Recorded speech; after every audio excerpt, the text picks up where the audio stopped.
Hello friends, welcome to my YouTube channel world GK. और आज के वीडियो में हम देखेंगे भारत का प्राचीन इतिहास, जिसका चैप्टर कौन सा रहेगा, वैदिक सभ्यता से। तो चलिए बिना देर किए शुरू करेंगे आज का वीडियो। सर्वप्रथम हम देखेंगे वैदिक काल का विभाजन जो है कितने भागों में किया गया है। तो 2 भागों में किया गया है। पहला है ऋग्वैदिक काल, दूसरा है उत्तर वैदिक काल। ऋग्वैदिक काल की बात करें तो इसका समय जो है 1500 से 1000 ईस्वी पूर्व माना गया है, और उत्तर वैदिक काल का 1000 से 600 ईस्वी पूर्व। और बात करें वैदिक वैदिक सभ्यता की स्थापना किसने की, तो आर्यों द्वारा निर्मित सभ्यता थी ये। और ये सभ्यता कैसी थी, ग्रामीण सभ्यता थी ये। और संस्कृत यानी इसकी भाषा की बात करें तो इसकी भाषा क्या थी, संस्कृत। आर्यों की भाषा क्या है, संस्कृत। प्रशासनिक इकाई की बात करें तो उस समय प्रशासनिक इकाई 5 थी। सबसे छोटी इकाई थी कुल, दूसरे स्थान पर थे ग्रामीण, जिसका मुखिया कहलाता था ग्रामीणी। कई गांव मिलकर विष का निर्माण करते थे, और विष का प्रमुख कहलाता था विषपति। और कई विष मनकर जन कहलाते थे, और कई जन मनकर राष्ट्र कहलाते थे। सबसे बड़ी इकाई थी राष्ट्र, और सबसे छोटी थी कुल। बात करेंगे उस समय प्रशासनिक अधिकारी क्या कहलाते थे, रत्नी कहलाते थे। क्या कहलाते थे, रत्नी कहलाते थे। और इन रत्नियों की संख्या कितनी थी, तो वो थी 12। तो रत्नियों की संख्या की बात करें तो कौन कौन से थे, राजा, युवराज, सेनानी, जिसको सेनापति भी कहा जाता था, पुरोहित, पुरोहित मंत्री कहलाते थे, महिषी, रानी होती थी पटरानी, सूत, सारथी होता था, और भाग दूध, ये कर संग्राहक होता था, यानी करों को इकट्ठा करने वाला कहलाता था भाग दूध। 8वें स्थान पर कौन सा रत्नी था, तो वो था संग्रहिता, जो कि कोषाध्यक्ष होता था। उसके बाद छत्र प्रतिहारी होता था ये। 10वें स्थान पर यानी 10वां रत्नी कौन था, पालागल। ये क्या कहलाता था, राजा का मित्र। तो कई बार पूछा जाता है कि पालागल कौन होता था, तो राजा का मित्र होता था। अक्षावाप, पासे के खेल में राजा का सहायक होता था अक्षावाप। और ग्रामीण, ग्राम प्रमुख होता था। और पंच महायज्ञों की बात करें जो कि गृहस्थ कार्यों को निभाने पड़ते थे, वो कौन कौन से थे, तो पहला यज्ञ था ब्रह्मयज्ञ, और दूसरा था पितृयज्ञ, यानी पितरों को तर्पण दिया जाता था। ब्रह्मयज्ञ में प्राचीन ऋषियों को के लिए कृतज्ञता के लिए किया जाता था। और तीसरा था पुरुष यज्ञ, अतिथि सत्कार के लिए किया जाता था।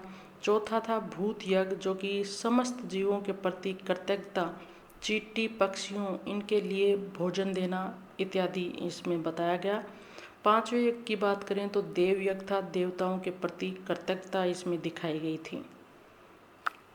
कुछ महत्वपूर्ण हिंदू यज्ञों की बात करेंगे जो कि राजा लोग करते थे।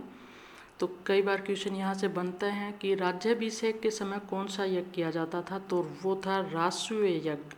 ये राजा के अभिषेक के समय ये यज्ञ किया जाता था। और दूसरे की बात करें, यानी जब राजा की ख्याति बहुत दूर दूर तक फैल जाती थी, तब राजा है ना यज्ञ करते थे और एक अपना घोड़ा छोड़ देते थे, और वो घोड़ा जहाँ जहाँ तक जाता था उसका साम्राज्य वहाँ वहाँ तक माना जाता था राजा का। और जो भी उस घोड़े को पकड़ लेता था उसको उस राजा से युद्ध करना पड़ता था। तो ये सा यज्ञ क्या कहलाता था, अश्वमेव यज्ञ। और एक यज्ञ ऐसा था जिसमें रथों की दौड़ का आयोजन किया जाता था, वो कहलाता था वाजपेयी यज्ञ। तो ध्यान रखिए, अभिषेक के समय कौन सा यज्ञ, राजसूय यज्ञ, अश्वमेव यज्ञ, राज्य विस्तार हेतु करते थे राजा, और रथों की दौड़ का आयोजन वाजपेयी यज्ञ द्वारा किया जाता था। नेक्स्ट देखेंगे संस्कार जो है समर्थियों के अनुसार संस्कार जो है 16 बताए गए हैं। पहला संस्कार है गर्भाधान, और 16वां संस्कार कौन सा है, अंतिम अंत्येष्टि। पहला और लास्ट याद रखिए, इतने ही पूछे जाते हैं इसमें। इसके अतिरिक्त इनको थोड़ा ध्यान रख लीजिएगा कि दूसरा कौन सा है, पुष्पवन, तीसरा कौन सा है, चौथा कौन है, जातकर्म, नामकरण, निष्कर्मण, अन्नप्राशन, चूड़ाकरण, कर्णभेद, विद्यारंभ, उपनयन, वेदारंभ, केशांत, समावर्तन, विवाह और अंत्येष्टि। ये 16 संस्कार बताए गए हैं समर्थियों में। वैदिक संस्कृति के संस्थापक कौन कहलाए? आर्य कहलाए। भारत में आर्यों का आगमन कब हुआ? 2000 से 1500 ईसा पूर्व में हुआ। और इसके साक्ष्य जो है सबसे प्रमाणित कहाँ से मिलते हैं? तो वो मिलते हैं एशिया माइनर तथा पश्चिमी एशिया यानी बैक्टीरिया से मिलते हैं। इसके सबसे प्राचीन साक्ष्य, प्राचीन नहीं सबसे प्रमाणित साक्ष्य यहीं के माने जाते हैं एशिया माइनर के। हिताइल जाति की राजधानी थी सिलिसिया, जो कि आपको इतना याद नहीं रखना है। आपको याद ये रखना है कि बोगजकोई से एक अभिलेख प्राप्त हुआ है जो कि कहाँ पर पड़ता है? एशिया माइनर में। तो उसमें आर्यों के कुछ देवताओं का वर्णन मिलता है। वो कौन से हैं? तो वो हैं इंद्र, वरुण, मित्र और नास्त्य, जिसको अश्विन भी कहा गया है। तो इन देवताओं का नाम याद रखना है। और कहाँ से मिला है? तो वो बोगजकोई अभिलेख है। कौन सी शताब्दी का है? 1350 ईसा पूर्व का है ये। तो ये ध्यान रखना है आपको। वैदिक आर्य का निवास स्थान की बात करें तो यानी जब ये आर्य लोग यहाँ पर आए तो कहाँ पर बसे? तो सप्त सिंधु जो है सबसे प्रमाणित इनका निवास स्थान माना गया।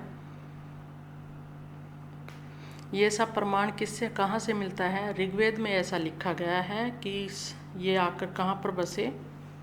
निवास स्थान सप्त सिंधु रहा, यानी 7 नदियों की भूमि। सप्त सिंधु का मतलब क्या है? 7 नदियों की भूमि। तो वैदिक आर्यों का निवास स्थान सप्त सिंधु कहलाता है। अब बात कर लेते हैं वैदिक साहित्य की। वैदिक साहित्य में आते हैं वेद, पुराण, महाकाव्य, स्मृतियाँ। तो ऋग्वैदिक समाज की बात करें तो ये कैसा था? पितृ सत्तात्मक ये समाज था ऋग्वैदिक समाज। और वेद हम सब सर्वप्रथम पढ़ेंगे यहाँ पर। तो वेद का शाब्दिक अर्थ क्या है पूछा जाता है क्वेश्चन। तो इसका अर्थ है ज्ञान। श्रवण परंपरा में सुरक्षित होने के कारण इसे श्रुति भी कहा जाता है। वेदों को क्या कहा जाता है? श्रुति भी कहा जाता है। पहले लोग जो हैं एक दूसरे से अपने विचार सुनकर, यानी इसमें क्या होता था, टीचर सिर्फ गुरुकुलों में पढ़ाई होती थी। अब के हिसाब से मैं बता रही हूँ। जैसे अब तो हम लिख कर पढ़ा देते हैं। पहले क्या होता था, सिर्फ हर कार्य जो है मौखिक रूप से होता था, लिखित नहीं होता था। कुछ भी ऐसे प्रमाण नहीं मिलता है। तो श्रवण परंपरा में सुरक्षित था। सारा जो ज्ञान है जैसे मुँह ज़बानी ही था, इसीलिए इसको श्रुति भी कहा जाता है। कहने का मतलब ये है स्पष्ट। ऋग्वेद की बात करेंगे सबसे पहले तो सर्वाधिक प्राचीन और एक धार्मिक ग्रंथ है ये ऋग्वेद। ऋग का अर्थ क्या है? छंदों व चरणों से युक्त मंत्रों का, इसका यानी छंदों का प्रयोग हुआ है इसमें और मंत्रों का उच्चारण हुआ है ऋग्वेद में। ऋषि कौन से हैं? होत ऋषि हैं। मंडल 10 हैं इसमें ऋग्वेद में। सूक्त की बात करें 1028 हैं। मंत्र कितने हैं? 10,600। और ऋग्वेद की 5 शाखाएं हैं। कौन कौन सी हैं? शाक्ले, वास्कल, आश्वलायन, शाखायान और मांडुक्य। मानव जाति का प्रथम विधान कहलाता है ऋग्वेद। इसकी रचना जो है लगभग 1700 ईसा पूर्व में हुई। वेद त्रयी क्वेश्चन आता है कि वेद त्रयी क्या है? तो ऋग्वेद, यजुर्वेद और सामवेद को वेद त्रयी कहा जाता है। और ऋग्वेद में 10 मंडल हैं, जिसमें से प्रथम और दशम मंडल बाद में जोड़े गए हैं। इनकी जो भाषा है उसके आधार पर कहा जाता है कि प्रथम और जो 10वां मंडल है वो बाद में जोड़ा गया है और जो बाकी हैं वो प्राचीन है। 10वें मंडल की बात करें तो इसमें क्वेश्चन बनता है कि पुरुष सूक्त का उदाहरण कहाँ से मिलता है? तो ऋग्वेद के 10वें मंडल से मिलता है। और इसमें 10वें मंडल में 4 वर्णों का उल्लेख मिलता है। कौन कौन से हैं? ब्राह्मण, क्षत्रिय, वैश्य और शूद्र।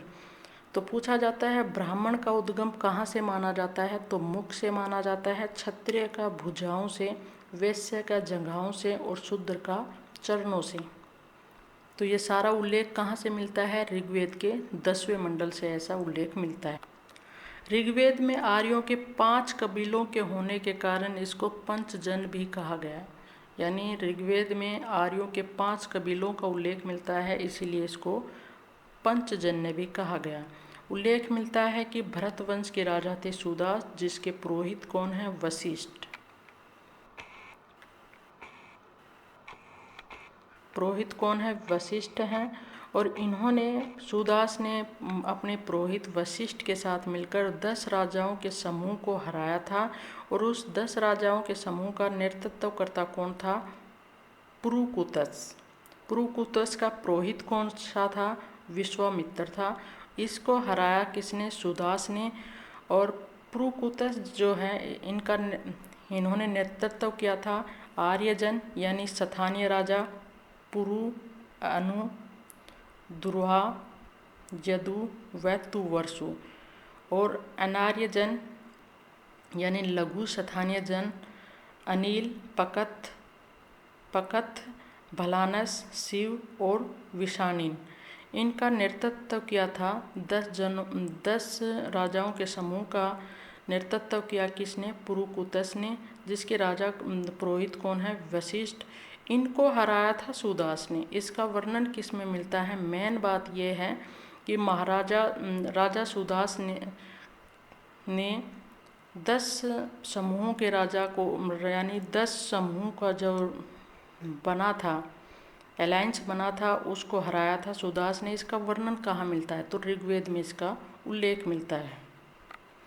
आगे चलकर इनमें संधि हो जाती है एक तरह से। सुदास यानी भरत वंश और पुरु वंश में और वैवाहिक संबंध होते हैं यहाँ पर। और आगे चलकर ये कुरु वंश में बदल जाता है, जिसका उल्लेख आपको महाभारत में देखने को मिलता है। तो यानी ये सारा चैप्टर कहाँ से शुरू हो रहा है? ऋग्वेद काल से शुरू हो रहा है। ऋग्वेद में देवताओं की संख्या भी बताई गई है, वो कितनी है? 33। और ऋग्वेद में हिमालय पर्वत का भी उल्लेख मिलता है। देख लीजिए कितनी बड़ी बात है। ऋग्वेद में हिमालय पर्वत का भी उल्लेख मिलता है, जिसका नाम क्या दिया गया है? हिमवत। और इसकी सबसे ऊंची चोटी बताई गई है वहाँ पर मूंजवंत, जहाँ से सोम वनस्पति पाई गई है। बड़ा प्रिय एक तरह से पेय पदार्थ था ये सोम वनस्पति, जो कि कहाँ से पाई गई? मूंजवत से। और मूंजवत क्या है? हिमालय की सबसे ऊंची चोटी। उस समय क्या नाम था? हिमवत। तो पूछा जाता है हिमालय पर्वत का सर्वप्रथम उल्लेख कहाँ से मिलता है? तो ऋग्वेद से मिलता है वो। महत्वपूर्ण नदियों की बात करें तो कितनी हैं बताई गई हैं? ऋग्वेद में 42 बताई गई हैं, लेकिन उल्लेख सिर्फ 40 का ही मिलता है। बताई गई है 42 और उल्लेख मिलता है 40 का। सरस्वती और सिंधु का उल्लेख अनेक बार हुआ है, यानी सबसे सर्वाधिक बार किसका उल्लेख मिलता है? सरस्वती नदी और सिंधु नदी का। और तीसरी नदी कौन सी है? दसदती नदी।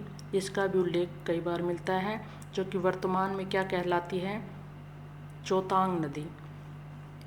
सरस्वती नदी को नदीतमा यानी नदियों में श्रेष्ठ नदी कहलाई कौन उस समय? ऋग्वेद समय में वो कौन सी है? सरस्वती नदी। यानी सर्वश्रेष्ठ नदी कौन सी है कहलाई ऋग्वेद में? सरस्वती। और अब की कौन सी है? गंगा नदी।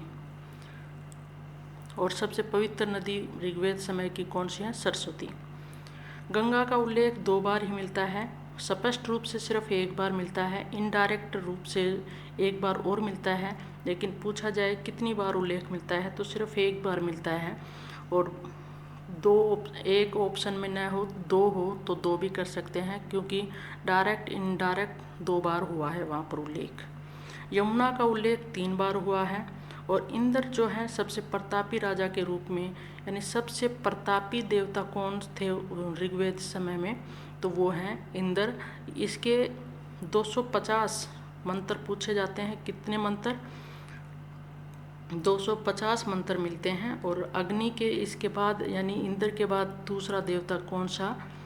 अग्नि, जिसके मंत्र मिलते हैं 200 मंत्र। ऋग्वेद में जो प्रमुख शब्दों का उल्लेख हुआ है उनको हम एक बार देख लेते हैं, क्योंकि कई बार क्वेश्चन यहाँ से बन जाते हैं।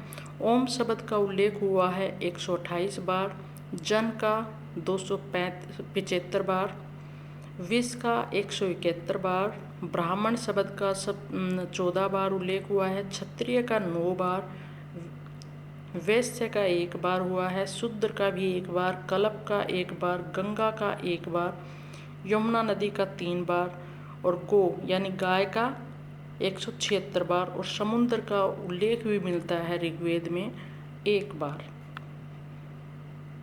जो कि स्पष्ट रूप से नहीं मिलता लेकिन मिलता ज़रूर है। तो समुद्र का भी उल्लेख कितनी बार मिलता है? 1 बार मिलता है। सामवेद की ओर जाने से पहले हम देखेंगे आर्यों के मूल निवास स्थान के बारे में जो जो मत दिए गए हैं उनको देखेंगे, क्योंकि यहाँ से क्वेश्चन ज़रूर बन जाता है। तो हम सर्वप्रथम ये देखेंगे कि उनके मूल निवास स्थान के बारे में किस किस इतिहासकार ने क्या कहा है। तो भाषाई प्रमाण एवं ऋग्वेद में वर्णित भूगोल के आधार पर मत दिया। किसने दिया था? गंगानाथ झा ने और एस.सी. दास और संपूर्णानंद, इन्होंने दिया था भाषाई प्रमाण और ऋग्वेद में वर्णित भूगोल के आधार पर। किन्होंने मत दिया? गंगानाथ झा, एस.सी. दास और संपूर्णानंद ने, कि उन्होंने ऐसा कहा कि भारत जो है, भारत मूल निवास स्थान रहा किनका? आर्यों का। तो ये कथन पूछे जाते हैं कि भारत मूल निवास स्थान किसने कहा? आर्यों का मूल स्थान भारत रहा, ये किसने कहा? आगे देखेंगे, वेरी इंपॉर्टेंट है, मध्य एशिया मूल निवास किसने कहा? मैक्स मूलर ने कहा। और प्रमाण की बात करें तो ईरानी ग्रंथ है जैन अवेस्ता और ऋग्वेद में समानता। बोगज कोई अभिलेख में वैदिक देवताओं के नाम के आधार पर इन्होंने कहा कि मध्य एशिया के मूल निवासी थे आर्य। और बात करें वनस्पति व पशु पक्षियों के आधार पर, पी गाइल्स ने एक मत दिया कि ये कहाँ के निवासी थे? हैंगरी, ऑस्ट्रिया, बोहेमिया या डेन्यूब नदी की घाटियों से, यानी यहाँ के निवासी थे ये आर्य लोग। इन्होंने यहाँ का माना किसके आधार पर? वनस्पति और पशु पक्षी के आधार पर। इम्पोर्टेंट यहाँ पर ये सर्वाधिक है, बार बार रिपीट होता है ये। इसके अतिरिक्त बात करेंगे शारीरिक गठन के आधार पर मत दिया था पैनका ने। इन्होंने कहा कि आर्य लोग कहाँ के हैं? जर्मनी के हैं। तो ये कथन किसने कहा? पैनका ने। वेरी इंपॉर्टेंट की बात करें, दूसरा वेरी इंपॉर्टेंट यह आ जाता है यहाँ पर, दक्षिण रूस के मूल निवासी रहे आर्य, ये किसने कहा? और ये मत किसके आधार पर दिया? वानस्पतिक समानता के आधार पर नेहरिंग ने ये मत दिया था। यूरोप मूल निवास बताया। संस्कृति और यूरोपियन भाषा में समानता के आधार पर यूरोप को मूल निवास स्थान बताया किसने? सेसिटी और विलियम जोन्स ने। तीसरा इम्पोर्टेंट क्वेश्चन बार बार रिपीट होता है, वो देख लीजिए अब। ये तो ध्यान रखने ही हैं और सभी को भी ध्यान रखना है, और लेकिन सर्वाधिक जो क्वेश्चन बनता है मैक्स मूलर से संबंधित, नेहरिंग से संबंधित और बाल गंगाधर तिलक से संबंधित। इन्होंने, बाल गंगाधर ने कहा कि उत्तरी ध्रुव या आर्कटिक प्रदेश इनका मूल निवास स्थान रहा। तो इन्होंने किस आधार पर कहा है ऐसे? लंबे दिन रात के कारण और हिमपात के तर्क देकर इन्होंने, बाल गंगाधर तिलक ने कहा कि उत्तरी ध्रुव या आर्कटिक प्रदेश इनका मूल निवास स्थान रहा। तो ये मत थे, यहाँ से क्वेश्चन ज़रूर बनता है, तो इनको एक बार अच्छे से याद रख लीजिएगा। ऋग्वेद कालीन नदियों के कुछ नाम याद रखेंगे यहाँ पर, क्योंकि यहाँ से क्वेश्चन बनते हैं कि ऋग्वेद काल में कौन सी नदी का क्या नाम था और आधुनिक नाम उसका क्या है। तो सिंधु नदी कहलाती थी ऋग्वेद काल में, जो कि आधुनिक नाम क्या है? सिंध, या इसको कह देते हैं इंडस। क्रूमो का आधुनिक नाम कुरम। तो यानी ऋग्वेद काल की जो नदियाँ थी इनके वर्तमान रूप पूछे जाते हैं या वर्तमान समय के नाम दिए जाते हैं और पूछा जाता है इनका ऋग्वेदिक नाम क्या था।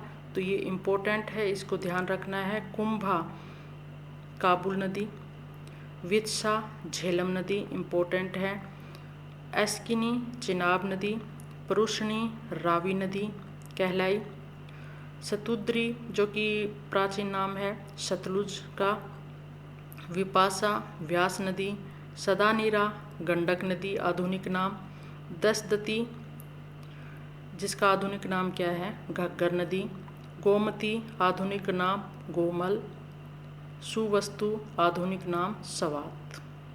तो इन नदियों के आधुनिक नाम याद रखने हैं और प्राचीन नाम याद रखने हैं। यहाँ से क्वेश्चन 100% बनता है। नेक्स्ट हम वेद देखेंगे। सामवेद यज्ञों के अवसर पर गाए जाने वाले मंत्रों का संग्रह कहलाता था सामवेद। भारतीय संगीत का जनक माना जाता है किस वेद को? सामवेद को। ऋषि जो इसको गाने वाला था वो क्या कहलाता था? उद्गाता। प्रमुख शाखाओं की बात करें तो वो कौन सी हैं? कौथुमीय, जैमिनीय और राणायनीय। ये इसकी 3 शाखाएं थी। ऋग्वेद की 5 शाखाएं थी, मैंने आपको पीछे बताई हैं। प्रमुख देवता की बात करें तो सविता या सूर्य। कुल ऋचाओं की बात करें तो 1549, जिसमें यानी टोटल कितने हैं? 1549, जिसमें सिर्फ नवीन कितने हैं? 75। तो कई जगह पर तो ये मिलता है 1549 और कई जगह पर मिलता है 1603, यानी टोटल गीत कितने हैं? 1603 हैं, जिसमें नए कितने हैं? 99। और जो बच गए हैं ना वो सारे ऋग्वेद से लिए गए हैं।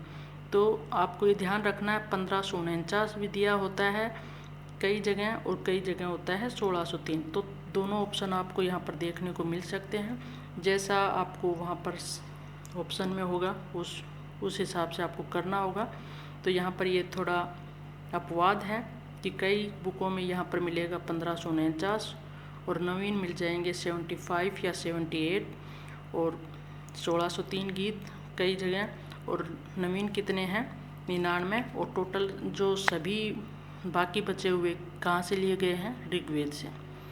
यजुर्वेद की बात कर लेते हैं। यजुषार्थ यानी यजुष का अर्थ क्या है? यज्ञ। इसमें यज्ञों को संपन्न कराने में सहायक मंत्रों का संग्रह मिलता है। प्रजापति देवता का उल्लेख मिला है यजुर्वेद में। पुरोहित की बात करें तो वो कौन से पुरोहित हैं? यजुर्वेद के, यानी हर वेद से एक पुरोहित जुड़ा हुआ है। सामवेद का उद्गाता। तो यजुर्वेद का कौन सा है? अथर्ववेद। और ये यजुर्वेद जो है कर्मकांड प्रधान यजुर्वेद में यज्ञ कराने की विधियों का उल्लेख है। यानी मेन बात यह है कि यज्ञ कराने की विधियों का उल्लेख किस में मिलता है? तो वो यजुर्वेद में मिलता है। और पुरोहित की बात करें तो वो है अथर्ववेद। यजुर्वेद एकमात्र ऐसा वेद है जो गद्य और पद्य दोनों में मिलता है। तो क्वेश्चन बनता है गद्य पद में कौन सा वेद है? यजुर्वेद है। जिसमें कौन कौन से हैं? कर्षण यजुर्वेद, जिसमें छंदोबद्ध मंत्र तथा गद्यात्मक वाक्य हैं। ठीक है, तो ये गद्य में है। कर्षण क्या है? गद्य में है। और शुक्ल यजुर्वेद किस में है? मंत्रों में है, यानी पद में है। और कर्षण यजुर्वेद की कुछ शाखाएं हैं, शाखाएं याद रखनी है। तैत्तिरीय, काठर्क, मैत्रायणी, कपिस्थल। और शुक्ल यजुर्वेद की शाखाएं कौन सी हैं? माध्यन्दिन और काणव। इसकी संहिताओं को वाजस्नेय भी कहा जाता है। तो क्वेश्चन आता है वाजस्नेय किस वेद की को कहा जाता है? तो वो है यजुर्वेद। और यजुर्वेद का भी मंत्रों वाला कौन सा है? शुक्ल यजुर्वेद। इसमें 40 अध्याय हैं। शुक्ल यजुर्वेद में कितने अध्याय हैं? 40 अध्याय हैं। तो शाखाएं याद करनी है आपको, यहाँ से क्वेश्चन निकल कर आता है। कर्षण यजुर्वेद जो है गद्य में है और शुक्ल किस में है? पद में है। अथर्ववेद की बात करेंगे तो लौकिक विषयों पर आधारित है ये, यानी सामाजिक विषयों पर आधारित है। इसकी 2 शाखाएं हैं, पिपलाद और शौनक। कुल कांड कितने हैं अथर्ववेद में? 20 हैं। सूक्त की बात करें तो 731 हैं। और मंत्रों की बात करें तो 5987 हैं। और ऋग्वेद से लिए गए कितने हैं? 1200 मंत्र।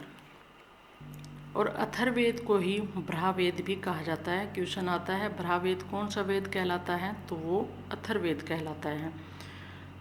तो अथर्ववेद में लौकिक जीवन से संबंधित है ये और जादू टोने मिलेंगे, यानी जादू टोनों का वर्णन मिलता है, रोग निवारक तंत्र मंत्र मिलते हैं, शाप वगैरह मिलते हैं इसे, यानी श्राप, वशीकरण, औषधि यानी अंधविश्वासों का वर्णन इसमें भरा पड़ा है, किसमें, अथर्ववेद में।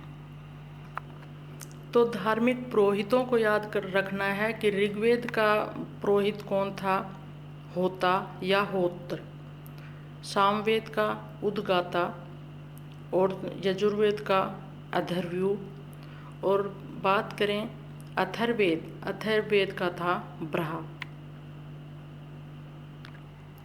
और यहाँ से भी क्वेश्चन निकल कर आते हैं, ऋग्वेदिक कार्यों की देव मंडली यानी आकाश के देवता कौन से थे, अंतरिक्ष का कौन सा रहा और पृथ्वी के कौन से। तो आकाश के देवताओं की बात करें, सूर्य, घोष, मित्र, पूषण, विष्णु, उषा, अश्विन और सविर्त, आदित्य, ये कहाँ के हैं, आकाश के देवता हैं, पूछे जाते हैं, याद रखना है आपको। अंतरिक्ष के देवताओं की बात करें तो इंद्र, मरुत, रुद्र, वायु, पर्जन्य, आप, एकपात, त्रिताप्य, ये कहाँ के हैं, अंतरिक्ष के। आकाश, अंतरिक्ष और पृथ्वी की बात करें तो अग्नि, सोम, पृथ्वी, बृहस्पति, सरस्वती आदि देवताओं को पृथ्वी के देवता माना गया। और देवताओं की टोटल संख्या कितनी बताई गई, 33। तो आकाश के कौन से हैं, अंतरिक्ष के कौन से हैं, पृथ्वी के कौन से हैं, याद रखने हैं। एक दो बार देखेंगे तो आपको ध्यान रह जाएंगे, रटने वाली ऐसी इसमें कोई बात नहीं है, लेकिन यहाँ से क्वेश्चन जरूर निकलता है। 3 ऋण बताए गए हैं, कौन से, देव ऋण, ऋषि ऋण और पितृ ऋण। नेक्स्ट वीडियो में देखेंगे हम ब्राह्मण ग्रंथ। हर वेद के साथ कुछ ब्राह्मण जुड़े हुए हैं, यानी वेदों पर ही विस्तृत जो ग्रंथ लिख दिए गए उनको कहा गया ब्राह्मण। तो हर वेद के साथ कुछ ब्राह्मण जुड़े हुए हैं। नेक्स्ट वीडियो में हम देखेंगे ब्राह्मण ग्रंथों को कि कौन से वेद के साथ कौन सा ब्राह्मण ग्रंथ जुड़ा हुआ है।